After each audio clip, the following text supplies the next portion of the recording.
Hi guys, it's Kelly Lativola here, and I am back with another video for Neat and Tangled. I am using the Magical Day stamp set and then the To the Star stamp set. I thought I was going to be using the dies, but this card took a turn. So here I have this all lined up. I'm stamping on my Nina 80-pound solar white cardstock. I have them spaced because I thought I was going to be using the die cuts. That was the original game plan. So I'm stamping in G to K ink. This is the amalgam ink, and it is copic safe because I'm going to be doing lots and lots of copic coloring. This is a longer video, but don't worry, I have like this whole big long story that I have to tell you, so it's good that we'll have a lot of time. So I wanted my unicorn to be white. I've never really seen unicorns depicted in any other color. So when I start putting in the shadows, it's going to look like the unicorn is gray. But you'll notice as we start to color in the mane, that it does get to be more white. And then at the end of the card, it does look white up against the background. So, as you guys all know, as card makers, sometimes we have this vision in our head of what a card should look like, and then sometimes that does not come to fruition. When I sat down to do this card, I had just planned on doing a very simple distress ink, distress oxide blended background. I wanted it to be kind of like pinks, purples, blues, and I was just going to, put my fairies in their little unicorn friend, because what fairy doesn't have a unicorn friend? I'm just for the record. And that was like the whole game plan. It ended up becoming a scene card because I did not love the ink blended background. I'll show it to you. Don't worry.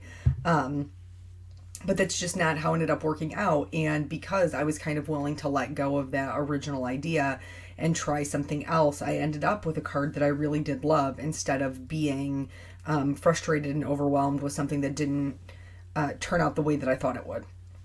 So here with the shading, obviously the mane would be casting a shadow over the face and the body. The legs that are in the back would be darker because they're pushed into the back.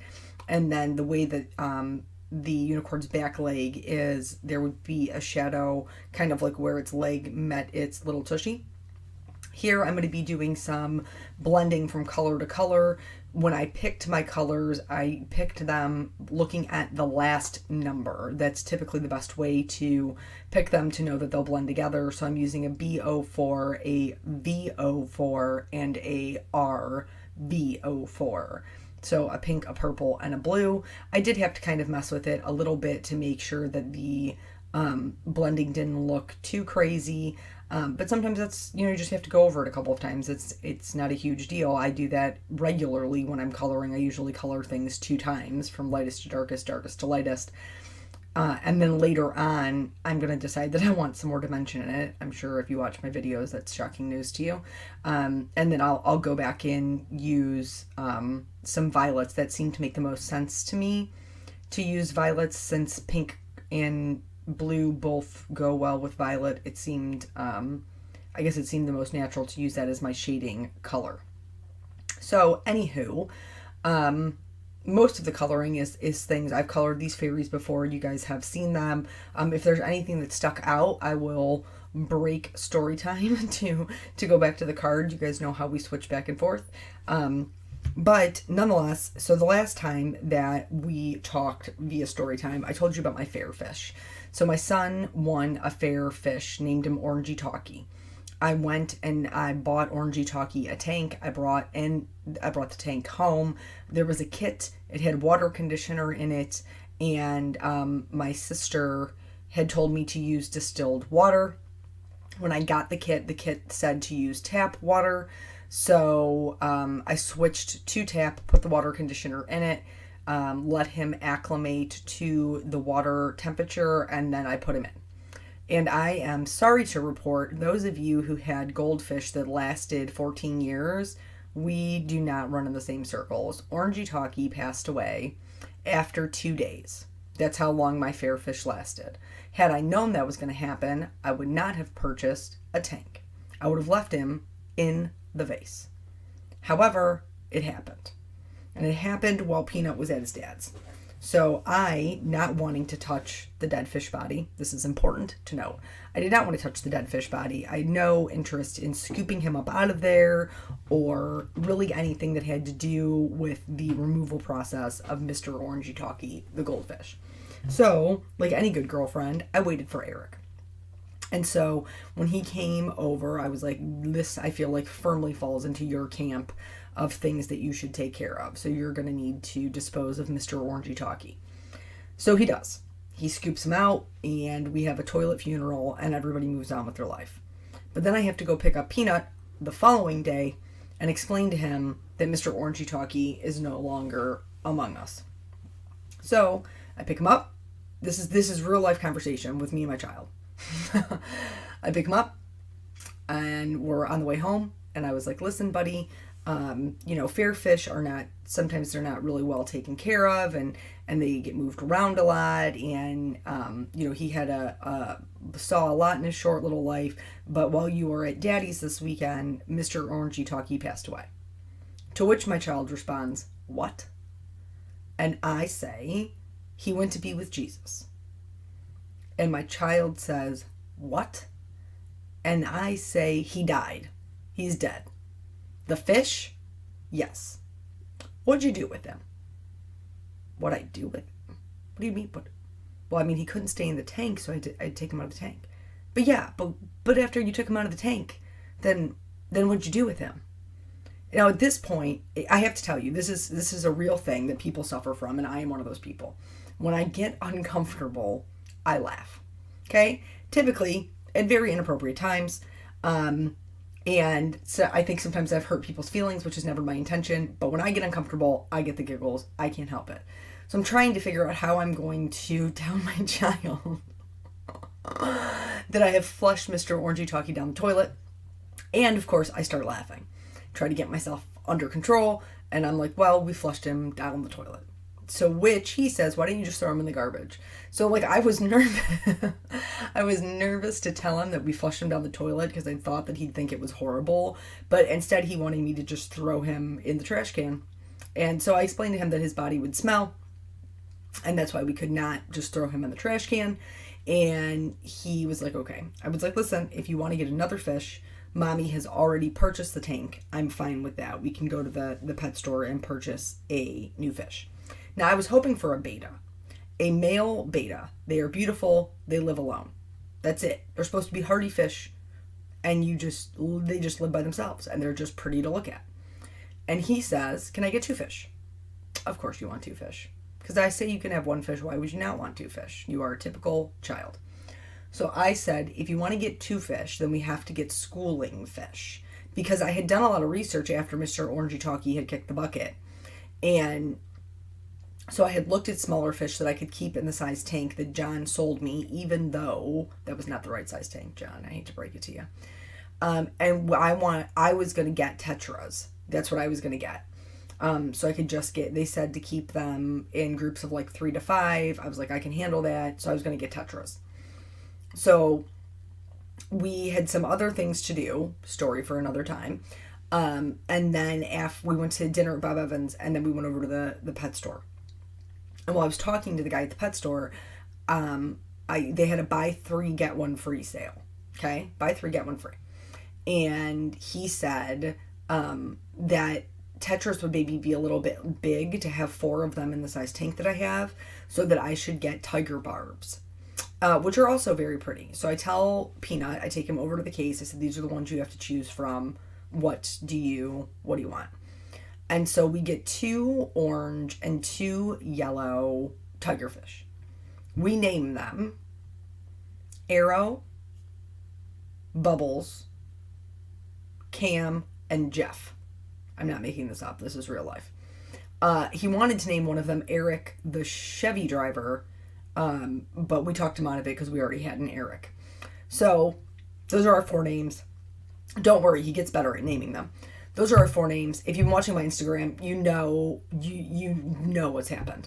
So we bring the fish home. We acclimate the fish to the water. We put the fish in the water. This is on Sunday, by the way. Put the fish in the water, and then we're all good. Okay? We have the fish. The fish are cute. They swim around. They're fun to watch. That whole deal. Then, what day was this? Wednesday? Yeah, Wednesday, because it was the night that I had to go on TV. You'll hear that story as well. But anyway, so Wednesday, it's a very quick turnaround for me, and I just come into the house basically to run to the bathroom and then back out to my car to leave. While I'm in the bathroom, Peanut goes and looks at the fish, and he comes out and he's like, "Mommy, come look at this." I'm like, "Okay." So I walk in there and he goes, "Is this fish sleeping?" Well, ladies and gentlemen, let me tell you, you already know the fish was not sleeping. Fish is dead. Cam's dead. And so I don't have time to deal with it right now because I have to go back to work. And so I said, "Buddy, I'm not really sure if he's sleeping. He could be dead. I know he's dead.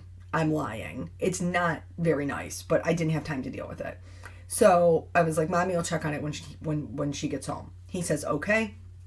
I'm out the door. I go do the thing. I'm gone for maybe 3 hours. I come back and Arrow is dead as well. So I have two dead fish in the tank. Right now I'm 3 for 5 fish. And that's a real bummer.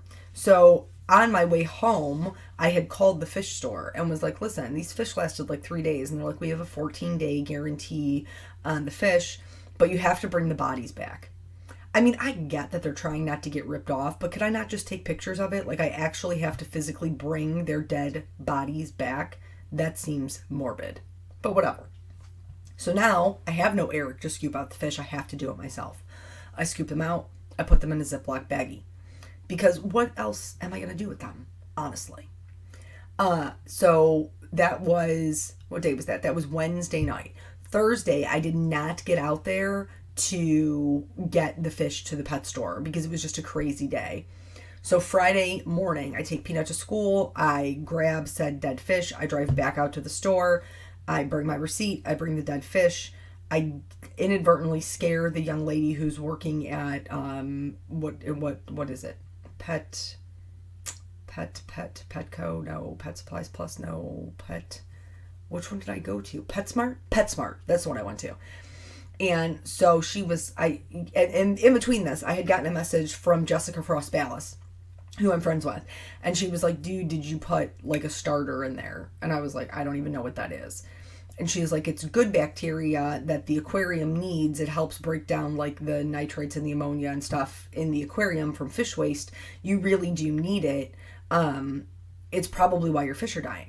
So I'm like, "Okay, cool. Thanks, John, at whatever pet store I went to the first time." It wasn't PetSmart. It was the other one, Petco. "Thanks, John, at Petco. You didn't tell me that." And also, the guy at PetSmart didn't tell me that either. So we're 2 for 2 on the employees. So I'm like, "Okay, I'm going to get the starter when I get the fish." So I go back out there. I buy the starter. I get my replacement fish. The young lady who's giving me my fish is very nice. However, it is very early and I'm not a morning person and I have 2 dead fish in a Ziploc bag. So needless to say, I maybe was a little bit assertive, which I was not trying to be aggressive. And I later apologized for. But she says to me, "When you put the starter in, you may want to come back and get the fish in a couple of days so it has time to get mixed in the water." And I said, "Oh, no. The fish are leaving with me today. I'm not coming back here. That's not going to happen." And she immediately like puts her hands up and she's like, "I'm sorry. I was like, oh, I wasn't yelling at you.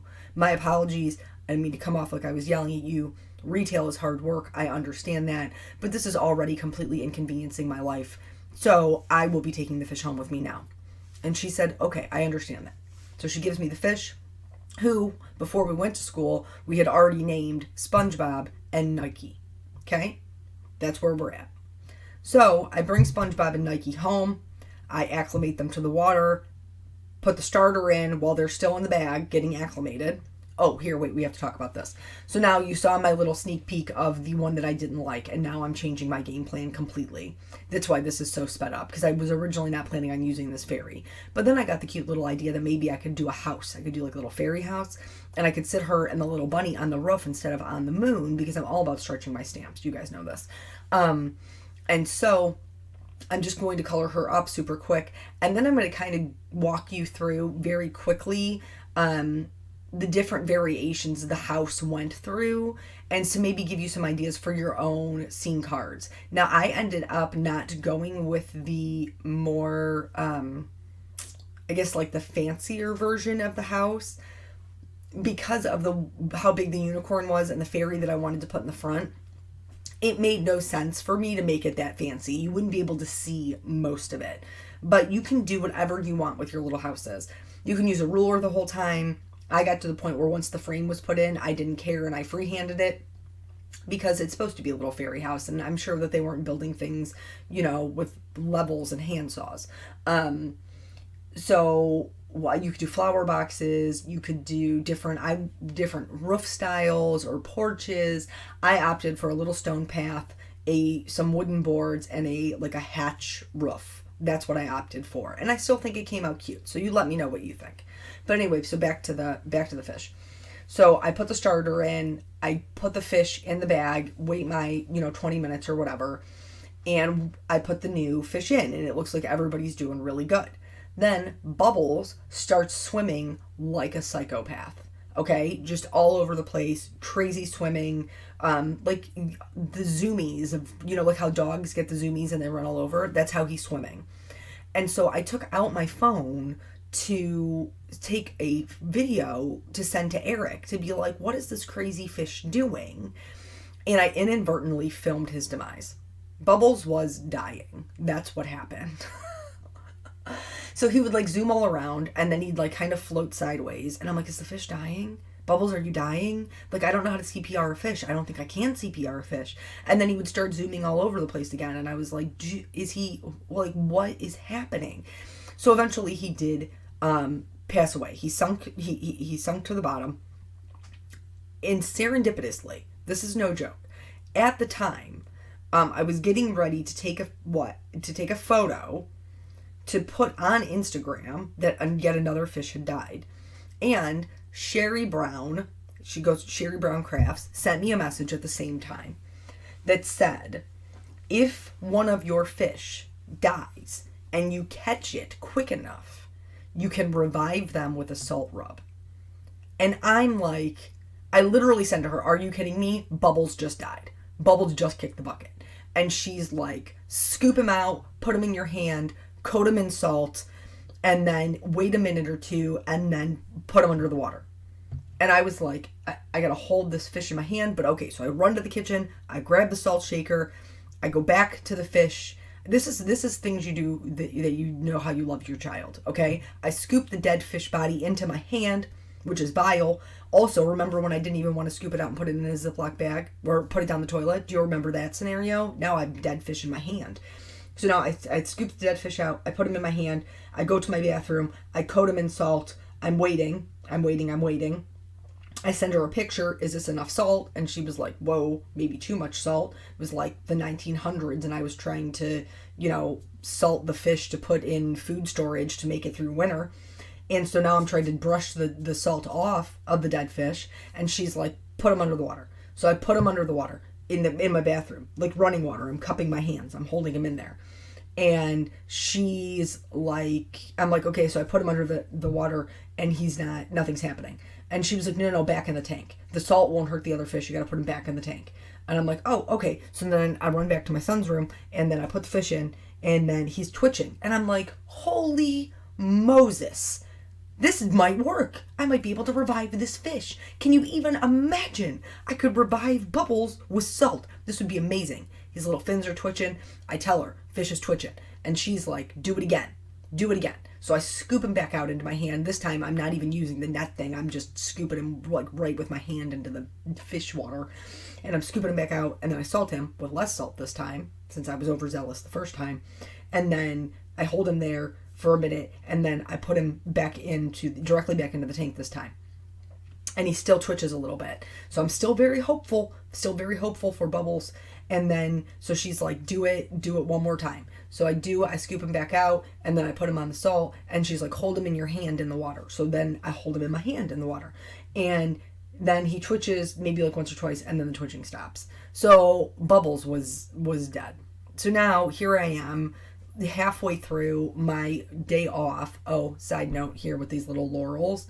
I originally wanted to really put them on the roof, and then I got so sidetracked with the house that I completely forgot that I wanted to put them on the roof.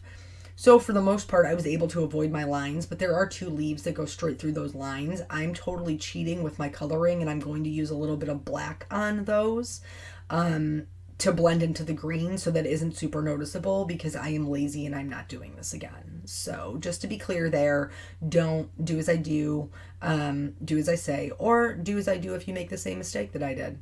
Then I really feel like it was a thing that worked for me. Salty Ocean, Distress Ink, and then Twisted Citron on the bottom. I'm going to get a little bit closer to the house just so it kind of blends in a little bit more. And then Perfect Pearls, spatter, spatter, spatter all over the background, because fairies need shimmer. I mean, that's just like law. So now I decide Bubbles is dead. So when I was at the store, they told me if another fish died that I should bring in a sample of water, but they didn't tell me if it was my tap water or my tank water. So I scoop tank water and I fill up some tap water, and I put Bubbles in a bag with my hand now, because I'm completely immune to holding dead fish at this juncture. And so I take him back up to the fish store. As soon as I walk in, the guy's like, "Are you kidding me?" And I was like, "Nah, fam." And I got another one dead. So she tests the water. The water tests perfect. Everything is where it's supposed to be. It's not the water.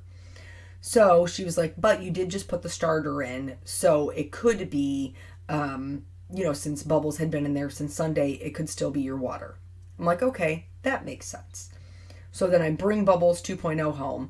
Peanut's at school the whole time. I'm not telling him it's Bubbles 2.0 because I don't want to have another "did you flush him, did you whatever" with the body conversation. So I get him acclimated. I put him in. And we're good. Everybody seems to be getting along. They're actually schooling, so they're following each other around. And I'm like, this is awesome. My sister sends me a text message, and she says, "I don't think you're a fish person. Maybe we need to find you another pet." And I said, "I blame you." Because honestly, this is all started with this free goldfish, which was entirely her fault. And she takes responsibility for that. And then she says, I say to her, "Jeff is the only survivor from Sunday." And she said, "Maybe Jeff is killing them off like on the show Survivor."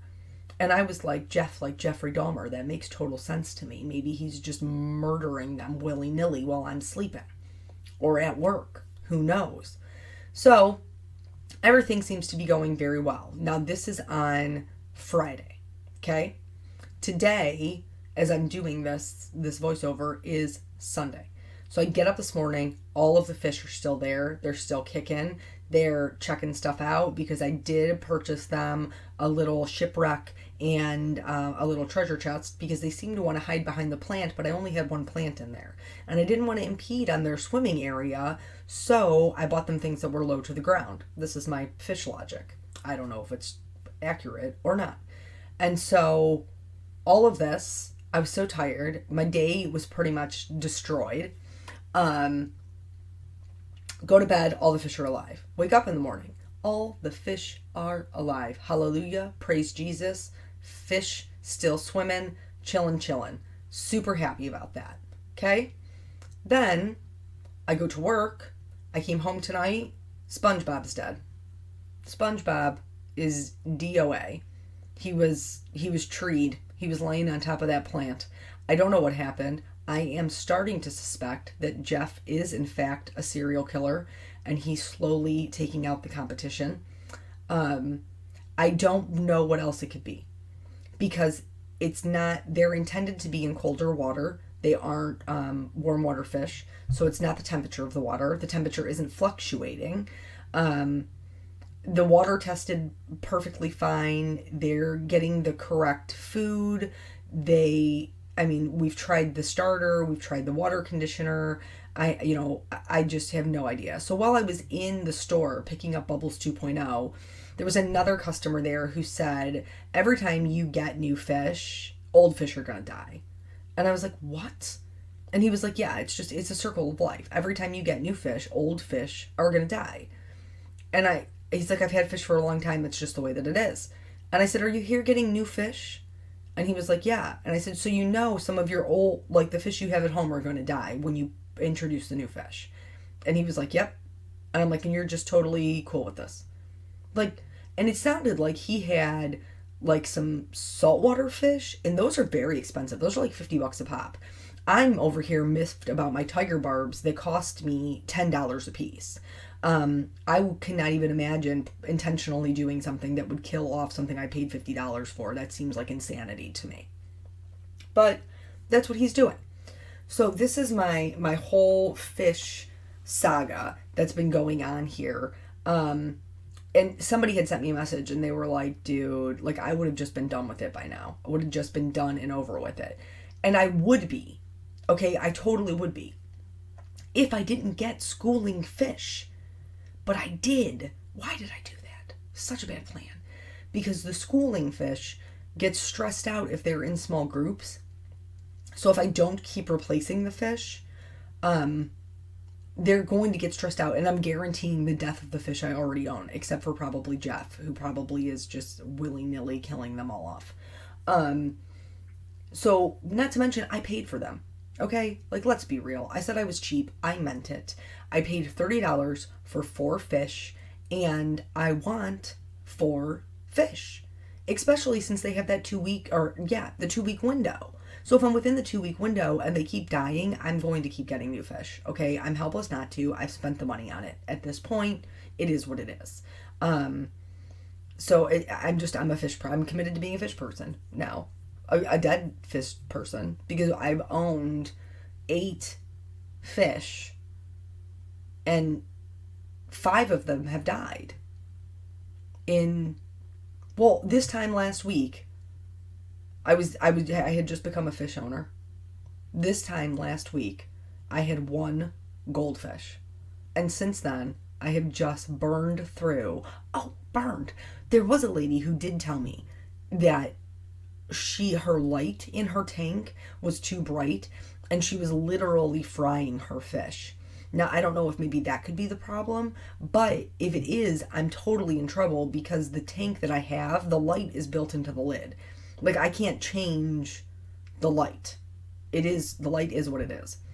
Oh, back to the card. So then after I did the grass part, I did bring in a little bit of mowed lawn to kind of blend that in a little bit better at the edge. And then that's pretty much my background. I am going to outline those little laurels so that everything is matchy-matchy because I outlined everything else. Plus it does help distract from the fact that I, stamped it right through a big, bold black outline. So anyway, if you have any tips on the fish, please let me know. I'm down for any help that I can get. Or just, send up a little prayer to keep my fish alive. Maybe. Not for 15 days, though. I'll be so mad if I get one at 15 days that dies, because then it'll just be gone, and I'm not going to spend any more money on it. I've already far too invested in it at this juncture, and I'm pretty sure that my child does not give one care about a single one of these fish, and I'm running around like a lunatic trying to replace them because I'm a cheapskate. So anywho, I ended up fussy cutting all of these little guys out because it was a scene. I couldn't do the white outline. I just couldn't. And none of them were really hard to trim out at all. So I'm doing it in a couple of layers. So obviously the base layer is the little cabin. And then I'm going to glue a couple of things flat. The unicorn being one of them, the clouds being the other. So I'm going to glue all of these flat. I did use one of the fairies for placement for my 2 smaller clouds because I wanted her to be flying out, like for them to be behind her. You know what I'm saying? And then for the actual fairies, I popped all of them up just because I thought it would be fun to have like this, 3 layers of, of cardstock for the scene. So even though I didn't do anything super fancy with my fairy cabin, I still think that it totally fits the scene here, and it doesn't distract from it. It adds to it, and lets the fairy and their little unicorn friend kind of be the star of the show, which really is the whole point. So I added some shimmer to their wings and then to my unicorn mane as well. And then that's it. That's the whole card. So thank you guys so much for joining me, and I will catch you on the next video. Bye.